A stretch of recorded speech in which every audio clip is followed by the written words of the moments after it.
Assalamualaikum warahmatullahi wabarakatuh. Kami mahasiswa aktif Fakultas Ekonomi Universitas Bojonegoro. Saya Alvan Dwi Indrianto. Saya Anang Bayu Caksono. Saya M. Rizky Saputra. Di sini kami akan mempresentasikan terkait peran negara dan swasta dalam pengelolaan sektor publik.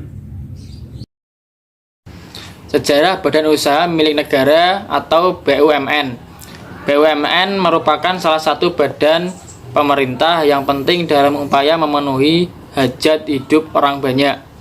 Sebagai salah satu agen pembangunan, BUMN memiliki peran penting dalam menghasilkan barang dan jasa yang diperlukan masyarakat dalam rangka mewujudkan kemakmuran masyarakat. Pada masa mendatang, peran ini akan semakin meningkat. Peningkatan tersebut akan terlihat dari perubahan status BUMN. Peningkatan status ini sebagai unit yang dapat berfungsi secara komersial. Selanjutnya, filosofi pengelolaan barang dan jasa kebutuhan publik. Yang pertama, barang atau jasa privat, yaitu barang atau jasa yang tingkat eksklusivitas dan keterhabisannya sangat tinggi. Contoh, pakaian atau jasa tukang pijat yang dapat dibagi-bagi untuk beberapa pengguna. Kemudian tidak tersedia lagi untuk orang lain jika telah dibeli oleh beberapa pengguna. Yang kedua, barang atau jasa privat yang tingkat eksklusivitas dan keterhabisannya sangat rendah. Contoh, penerangan jalan, keamanan atau kenyamanan lingkungan yang tidak dapat dibatasi penggunanya dan tidak habis meskipun telah dinikmati banyak pengguna. Yang ketiga, peralatan publik atau barang atau jasa semi publik, yaitu barang atau jasa yang tingkat eksklusivitasnya tinggi tetapi tingkat keterhabisannya rendah. Contoh, jalan tol atau jembatan yang tetap masih dapat dipakai oleh pengguna lain setelah dipakai oleh serang pengguna, tetapi kemungkinan untuk dilakukan penarikan biaya kepada setiap pengguna. Yang terakhir, yang keempat, barang atau jasa milik bersama, yaitu barang atau jasa yang tingkat eksklusivitasnya rendah tetapi tingkat keterhabisannya tinggi. Contoh, ikan, penyu, karang di laut yang kuantitasnya berkurang setelah terjadinya pemakaian, tetapi tidak dimungkinkan untuk dilakukan penarikan biaya secara langsung kepada orang yang telah menikmatinya. Pengelolaan barang dan jasa publik. Barang publik adalah barang yang apabila dikonsumsi oleh individu tidak akan habis untuk individu lainnya.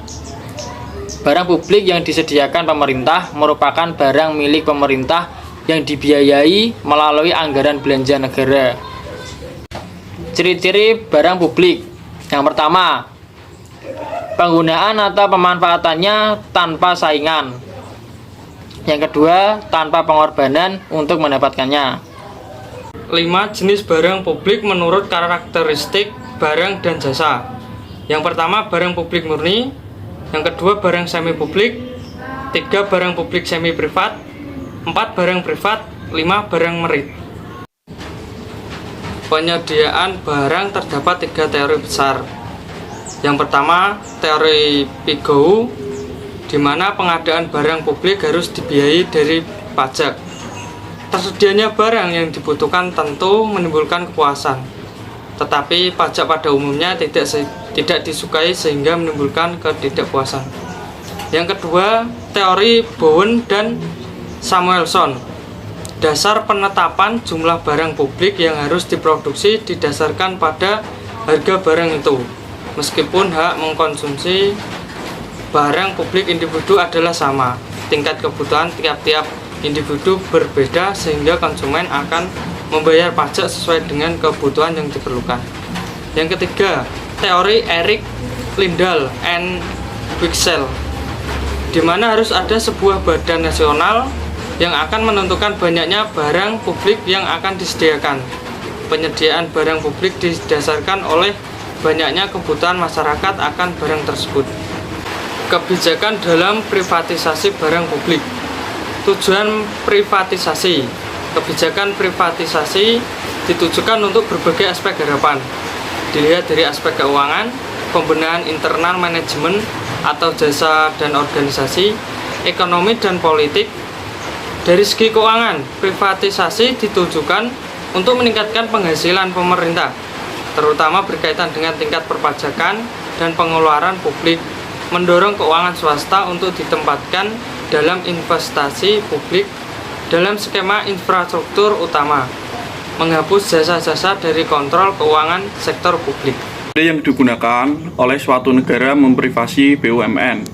A. Penawaran saham BUMN kepada umum.